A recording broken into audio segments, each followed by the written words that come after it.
सरकारमध्ये एक महत्वाचा निर्णय आम्ही करतो आहे। राज्यामध्ये ज्या 5.5 लाख हेक्टर देवस्थान इनाम जमिनी आहे, ज्या छत्रपती शिवाजी महाराजांच्या काळापासून देवस्थानला जमिनी मिळाल्या होत्या, त्या 5.5 लाख हेक्टर जमिनीवर अनेक अतिक्रमण झालेले आहे। देवस्थानच्या जमिनी राहुनी देवस्थानाकडे नाही आहे। या ठिकाणी ज्यांनी हितसंबंध तयार केले त्याचे हितसंबंध लागलेले आहेत।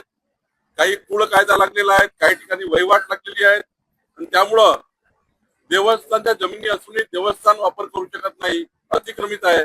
आणि म्हणून देवेंद्र फडणवीस सरकार, आमच्या सरकारने विचार केला होता की महसूल खात्याने यामध्ये पुढाकार घ्यावा, कारण जमिनी या महसूलच्या आहे आणि त्यामुळे या जमिनी पुन्हा देवस्थानला परत मिळाव्या, देवस्थानाचे हक्क साबित व्हावेत, देवस्थानचं अतिक्रमण सरकारने कमी करून देवस्थानला द्यावं, कारण देवस्थान जमिनी अतिक्रमण कमी करू शकत नाही, इतकं बलाढ्य लोकांचं अतिक्रमण आहे। देवस्थानच्या जमिनीवर बलाढ्य लोकांचं अतिक्रमण असल्यामुळे देवस्थान खाली करू शकत नाही आणि त्यामुळे सरकारने जसं वक्फ बोर्डामध्ये आहे की सरकार जमीन खाली करून देतं, तसा कायदा या राज्यामध्ये यावा। देवस्थानला 5.5 लाख हेक्टर जमीन त्या ठिकाणी मिळाव्यात आणि कुळ कायद्याचंही संरक्षण व्हावं, ज्या कुळाने गेलेल्या त्या कुळाने द्याव्यात, अशा वेगवेगळ्या स्वरूपाचा एक कायदा महाराष्ट्र सरकारने आणण्याचा विचार केला होता। 6 मे ला आम्ही या ठिकाणी कायद्याचं प्रारूप हे पब्लिक डोमेनला टाकलेलं होतं आणि 1 महिना काल 5 जून पर्यंत यावर देवस्थान समितीचे आक्षेप मागितले होते। मला गोष्टीचा आनंद आहे की महाराष्ट्राच्या सर्व देवस्थानांनी यामध्ये भाग घेतला, त्यांनी आपापले आक्षेप सरकारकडे पाठवले।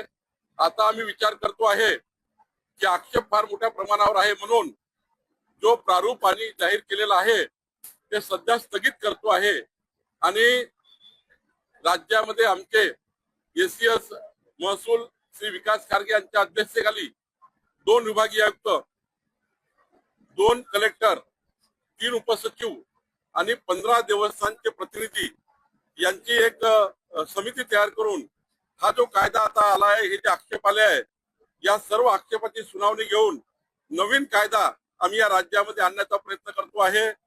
15 ऑगस्ट पर्यंत आमचे सर्व जे काही सजेशन आले आहेत, सूचना हरकती आल्या आहेत, यावर आम्ही आता या सूचना हरकतीवर सुनावणी घेऊ।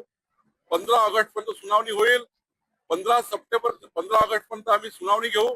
15 सप्टेंबर पर्यंत आम्ही पुन्हा नवा कायदा राज्यामध्ये आणू आणि येणाऱ्या डिसेंबरच्या अधिवेशनामध्ये हा कायदा देवस्थानला जसा पाहिजे तसा कायदा, देवस्थानचे हक्क अबाधित ठेवणारा कायदा, देवस्थानला मजबूत करणारा कायदा या ठिकाणी या महाराष्ट्रामध्ये येणार आहे।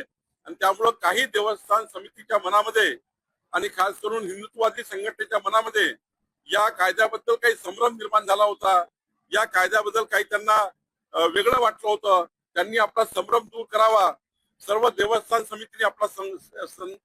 समितीने या कायद्यासंबंधी आपला संभ्रम दूर करून प्रत्येक पत्राची सुनावणी, प्रत्येक आक्षेपाची सुनावणी घेऊनच सरकार पुढे जाईल, हे मी आश्वस्त करतो।